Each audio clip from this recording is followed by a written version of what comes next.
Before you watch this video, I highly recommend you watch the first episode first.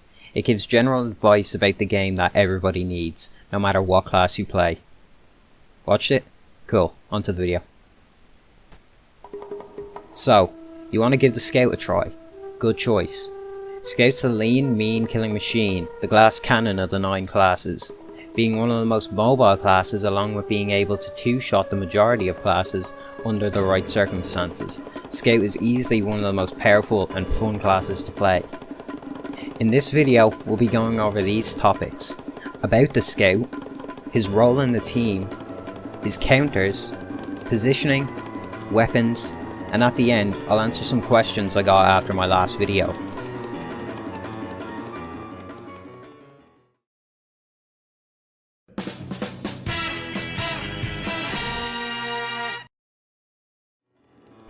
The youngest of 8 boys from the south side of Boston, the Scout learned early how to problem solve with his fists.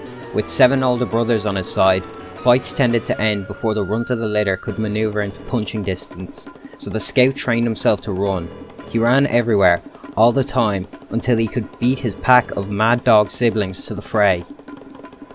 Scout is the first class in the line of the Mercs. He sits at 125 base health, putting him in the light class group. He has a 33% increase in speed, making him the fastest class in the game. This, combined with his double jump, makes him extremely mobile and great for flanking. Not only that, Scout has a double capture rate, which means he captures control points and pushes the payload cart twice as fast as every other class. Unfortunately, however, Scout's melee damage is lower than the rest of the Mercs, with his base melee damage only being 35 compared to the normal 65.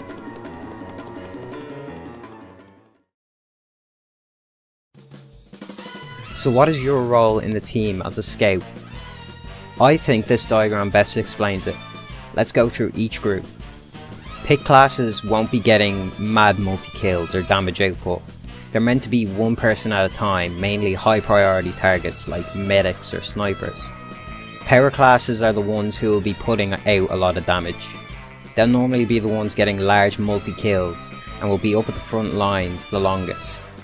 And support classes are the ones who keep everybody safe, whether it be through healing, reflecting projectiles, or area denial. So if we look here, your role as Scout is an offensive pick class.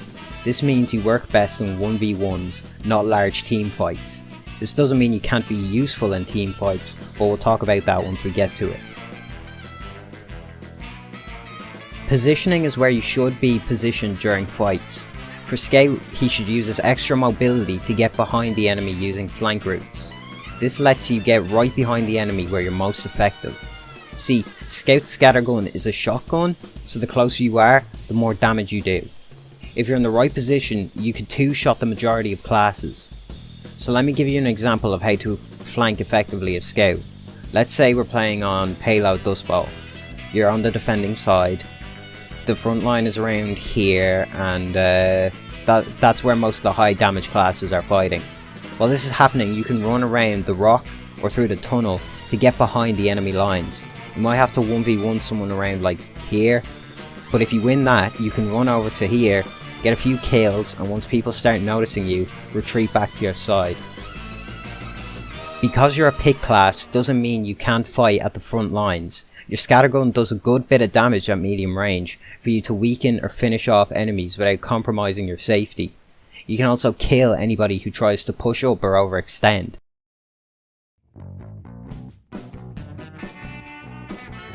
A counter is a matchup between 2 classes in which one side has an advantage due to their class or weapon. An example of this is Sniper. Sniper counters Heavy. Since Heavy's such a fat, bald bastard, he's an easy target for snipers. And although it's not impossible for a Heavy to kill a Sniper, if both were the only players on a server, it's more than likely the Sniper would come out on top. Now that you know what a counter is, let's go over who Scout counters and who counters Scout. Scout doesn't actually hard counter any classes. This means he doesn't have a large advantage over any class. He does, however, soft counter 3 classes: Demo, Pyro and Sniper. This means that in the right situations, Scout has an advantage towards these classes. Let's go through them one by one. Unlike Soldier, Demo doesn't really rely on splash damage to hurt his enemies. He instead relies on well-placed traps and direct bomb hits to do damage. So considering you haven't walked into a trap, if you can get up close to Demo and circle around him, you have a massive advantage. See, when you get right up beside someone and circle around them, you leave their field of view quicker than if you were a medium distance away, making you harder to hit. This rule also applies to Heavy, but he's a bit harder to approach. Having an advantage over Pyro is completely dependent on your positioning and who sees who first. You should try to play at a distance where Pyro's flames can't reach you, or near bodies of water, because both make Pyro practically useless if they have the wrong secondary weapon. Although Sniper can easily kill you in one clean headshot, you're also his hardest target to hit. If you can get close enough to get 2 clean meat shots, he's practically dead. To do this, either use flank routes or zigzag, crouch and jump while approaching him to make yourself much harder to hit. Now on to who counters Scout. I would say Scout only has one counter and he counters him hard. Engineers with their sentry up will be the bane of your existence when playing Scout. As a class whose sole purpose is to run behind the enemy lines, Engineer's purpose is area denial, to stop you from doing that. Honestly, if you see a sentry up with an engineer nearby, just don't go near there. Just don't play the game for a bit. Ask your other teammates to destroy it for you. If you're running into an area you haven't been before, use your ears. Listen out for the Engi's voice. Heavy load coming through! Or the beeps of his sentry. The amount of beeps also tells you what level his sentry is.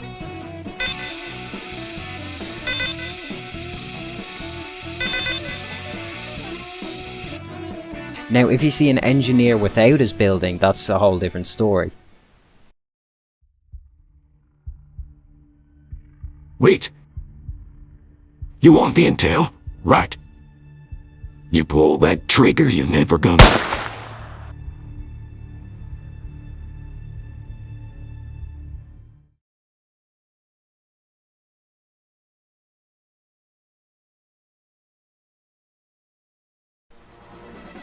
The only other class I'd say to watch out for is Heavy. If you rush a Heavy head on, odds are you'll lose. But if you approach him from the back and use the Demo Man strategy of circling, you have a good chance of winning. Here's some weapons I'll teach you to look out for from random drops.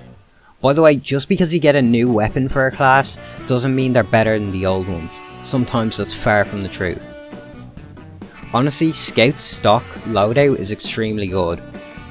By the way, a stock loadout is the weapons that come with the class, so Scout's are his scattergun, his pistol and his bat. Honestly, it's probably the most consistent way to put out damage that Scout has. But there are a few weapons that are really good to use. For your primary weapon, I'd look out for the Soda Popper. It's a great side grade to the stock scattergun.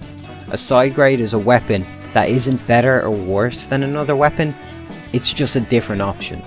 The Soda Popper puts out great burst damage for the cost of less shots. If you do enough damage, you can fill up a meter at the bottom that when full lets you jump 6 times by pressing right click. This lasts until the meter runs out. For your secondary, I'd look at the Pretty Boy's pocket pistol, a pistol that gives you health back on hit, or the Winger, a pistol that gives you larger double jumps when the weapon is out. There's also Bonk Atomic Punch, which gives you invincibility for a few seconds, but it's kind of situational. And the 3 melee weapons I'd say to watch out for are the Boston Basher, a spiky bat that on hit causes the victim to bleed, along with the damage on top of the hit. If you miss, however, you'll start bleeding yourself. This weapon is great for building Uber, as hitting yourself purposefully and having a medic heal you will build Uber quicker. The Atomizer, a bat that does less damage but gives you 3 jumps when the weapon is deployed. And the Holy Mackerel, a weapon that is literally the exact same as stock, but it's a fish. And that's the basics of what you need to know for Scout.